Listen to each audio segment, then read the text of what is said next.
नमस्कार.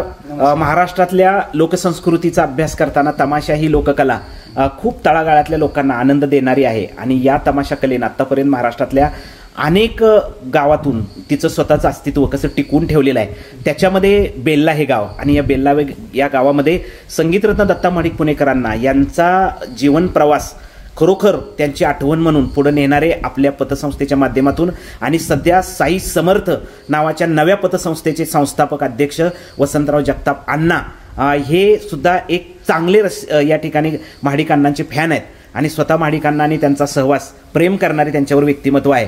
तर खरोखर अण्णा आणि त्यांचं काय नातं आहे हे तुमच्या दोघांच्या दृष्टिकोनातून मी तुमच्याकडून जाणून घेणार आहे. सुरुवातीला आपण रमेश भाऊ काय सांगा मला, अण्णांचं काय व्यक्तिमत्व असं होतं की त्यांनी अनेक माणसं गोळा केली? अण्णा 1999 साली वारले. हां. आणि 99 साली वारल्याच्या नंतर आज अण्णांना एक पदवी होती आणि ती पदवी म्हणजे अशी होती का ती संगीतरत्न होती. हां. तर संगीतरत्न दत्ता माडिक पुणेकर हे मोठं नाव जगामध्ये जगात मोठं नाव ते नाव पाठीमागं पडलं असतं. पण आमचे दुसरे अण्णा वसंत अण्णा जगताप तर त्या अण्णांना मानावं लागल.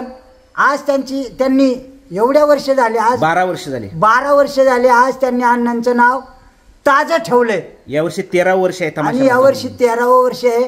तर वसंत अण्णा जगताप अण्णांना सुद्धा ते सुद्धा अण्णाचे आहेत, आमच्या सगळ्यांचे अण्णा आहेत. त्या अण्णांना सुद्धा मानावं लागेल का आज त्या तागायत त्यांनी सुद्धा दत्ता माडिकचं नाव जागृत ठेवलंय. हो. आणि मग महोत्सव घेतात तिथं अनेक पार्ट्या महोत्सव घेतात, भरपूर मोठमोठ्यांले फड रघुवीर खेडकर, मंगला बनसोडे, पांडुरंग मुळे सगळे. ज्या टायमाला मी सुनीता बारामतीकर, सर रमेश खुडे काठापूरकर त्या टायमाला माझा सुद्धा फड इथं झाला आणि माझा त्या टायमाला 3रा क्रमांक इथं आला होता. तेव्हा स्पर्धा असायच्या, पहिल्यांदा स्पर्धेमध्येच मी तमाशा लावला होता. त्यावेळेस माझा सुद्धा इथं 3रा क्रमांक आला. वसंतराव जगताप अण्णा यांनी तर वसंतराव अण्णा जगताप यांना अक्षरशः मानावं लागेल. याचं कारण त्यांनी दत्ता माडिकचं तर नाव जिवंत ठेवलं आज तागायत.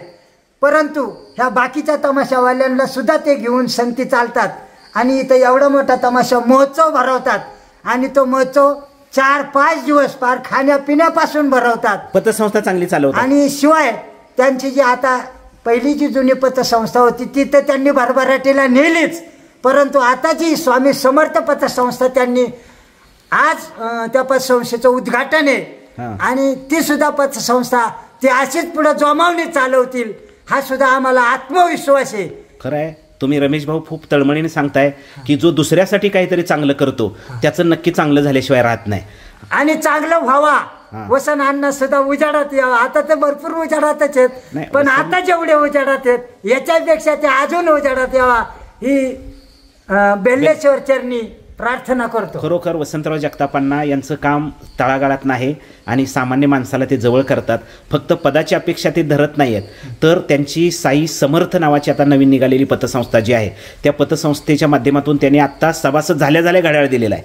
दुसरी गोष्ट की त्यांनी आत्ता यापूर्वी चालवलेली जी संस्था आहे ती सुद्धा मोठे नेण्याचं त्यांनी काम केलं.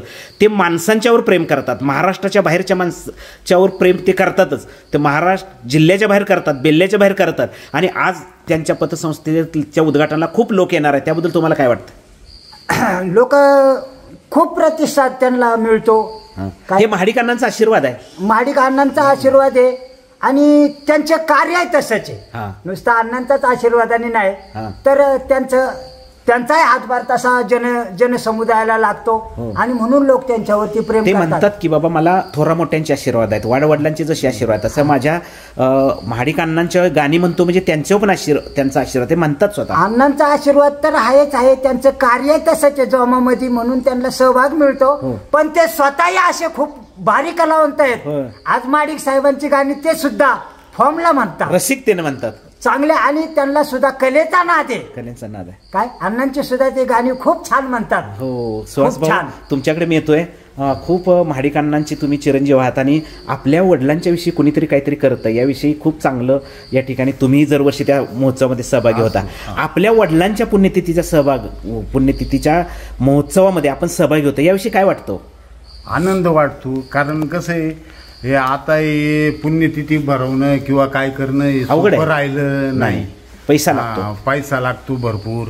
आता वसंतराव जगतापला मी माझा भाऊच मानतो. हो. बरं का. त्यांचे कोणते गाणी बरं त्यांना म्हणजे पेटीचा छंद आहे, गाण्याचा छंद आहे. त्यांना प्रत्येक वेळेस आनंदच गाणं आठवतं. कोणीही भेटलं ना आनंदच गाणं म्हणून दाखवणार. खरं खरं म्हणजे खरं आहे. बघा तुम्ही म्हणजे एका माणसं आपल्याला एक वाटतो की प्रत्येक माणूस या काही दिवस या पृथ्वी तलावर राहणार आहे, निघून जाणार आहे. पण जोपर्यंत आहे तोपर्यंत आपण काहीतरी केलं पाहिजे. म्हणजे आपण टीका करणं सोपं आहे किंवा माझ्यासाठी काय कोणी केलंय, मुलं वरडतात वडिलांनी माझ्यासाठी काय केलंय. अरे पण तुझ्यासाठी वडिलांनी काही केलं नाही, तुला जन्म दिला हे महत्वाचं आहे ना पहिल्यांदा. म्हणजे मला ते वाटतं नेहमी की तुम्ही करणाऱ्या माणसाला कधी अडवू नका. लक्षात आलं का. म्हणजे महाराष्ट्रातल्या अनेक माणसं म्हणतात की महाडिकांनाचं नाव पुढे नेण्याचं काम वसंतराव जगतापांना करतात. अरे ते काय करतात हे वेळ किती घालवतात, पैसा किती घालवतात लोकांच्याकडं. आज या तमाशा महोत्सवासाठी गतवर्षी 12वा तमाशा महोत्सव होता. अण्णा स्वतः त्यांच्या या ठिकाणी संस्था घालत होत्या काही प्रमाणात किंवा लोक घालत होते. आज महाराष्ट्रातले अनेक रसिक आता पैसे देणार आहेत, माझ्यासारखे देणार आहेत. अनेक लोक या ठिकाणी देऊन महाडिकांनांचं नाव कसं पुढे जाईल. म्हणजे हे जगतापांनांचं प्रेम आहे आणि त्या पुढे जाऊन महाडिकांनांच्यावरचं प्रेम आहे आणि त्या पलीकडे जाऊन बेल्ले गावाकरांचं प्रेम आहे. हे बेल्ला गाव सुद्धा तमाशा महोत्सवाला खूप खूप प्रेरणा देतं. मला तर या गावामध्ये फिरताना इतके लोक ओळखतात आणि म्हणतात की आले बघा हे सर. आणि खरोखर याचं कारण असं की 7-8 वर्षापासून मी या गावामध्ये येतो आणि महाडिकांनांच्या विषयी, जगतापांनांच्या विषयी काहीतरी बोलतो, कुठेतरी भाषण करतो. याविषयी लोकांना आस्था आहे. तशी या महाडिक कुटुंबांच्या विषयी सुद्धा या गावातल्या लोकांना आस्था आहे. तर सर तुम्हाला सांगतो हे अण्णांचं कार्य इतकं मोठं आहे. आज तागाय त्यांनी महाडिक साहेबांचं नाव चालू ठेवलं, त्यांच्यामुळे त्यांचंही नाव झालं सगळीकडं. आणि त्यातून संपादक असतील डॉक्टर संपत पार्लेकर आणि ढोलकीपट्टू असतील मुरली बोरगावकर. तर ह्यांनी दोघा तिघांनी एक विचार करून एकत्र येऊन संगीतरत्न म्हणजे महाडिक साहेबांच्या जीवनावर संगीतरत्न हे पुस्तक लिहिलं. आणि ते पुस्तक वाचताना जगतापांच्या प्रेरणेनेच लिहिलेलं आहे आणि त्यांच्या सूचनेनेच लिहिलेलं आहे. त्यात गाणी पण आहेत त्यांची. ते पुस्तक सुद्धा अण्णांच्या प्रेरणेनेच लिहिलेलं आहे. वसंत अण्णा जगतापांच्या प्रेरणेने ते पुस्तक लिहिलंय. आणि ते पुस्तक सुद्धा इतकं फॉर्मला चाललेलं आहे का ते ज्यावेळेस माणूस पुस्तक वाचतो त्या टायमाला अक्षरशः डोळ्यातून काही काही ठिकाणी पाणी येतंय. सगळ्या माणसांची सगळ्यांच्या डोळ्याला पाणी येतंय.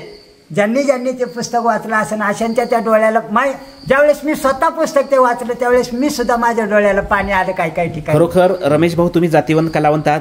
तुम्ही स्वतः सांगितलं की त्याच्यामध्ये माझं सुद्धा नाव आलेलं आहे. याचा अर्थ तुम्हाला खूप आनंद झालेला आहे. 68-69 क्रम मला वाटतं 69 नंबरवर पेजवरती माझं नाव, माझा जोडीदार कुंडलिक शावळे वळतीकर आणि रमेश खुडे हे नाव माझं सुद्धा आहे. खूप सुंदर.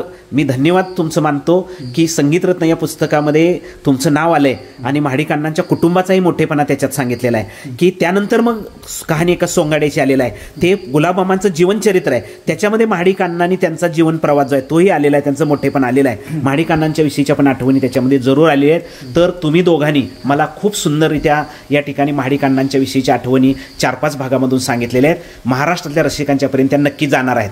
जाता जाता महाडिक साहेबांचे थोरले चिरंजीव सुहास महाडिक पुणेकर आणि मी रमेश खुडे काठापूरकर बुद्रुक आम्ही जाता जाता बेल्लेश्वर महाराजांना एवढीच विनंती करू का बेल्लेश्वर महाराजा या वसंत अण्णा जगताप यांना उदंड आयुष्य भगवंताने देवो आणि अशीच कारकीर्द पुढे चालू राहो. खूप सुंदर. रमेश भाऊ दुसऱ्याविषयी जो माणूस सद्भावना व्यक्त करतो, जो दुसऱ्याला पुढे नेतो, दुसऱ्याविषयी चांगलं बोलतो, त्याच्या आयुष्यात नक्की चांगलं झाल्याशिवाय राहत नाही याच्यावर माझा ठाम विश्वास आहे. आणि तुम्ही खूप दोघांना दीर्घायुष्य लाभो आणि तुमचा कार्यक्रम बघण्यासाठी आम्ही जरूर येऊ आणि त्यानंतर तुमच्याशी संगीतमय संवाद नक्की आपण पुढच्या काही दिवसात करणार आहे. त्याबद्दल धन्यवाद. धन्यवाद. ओके.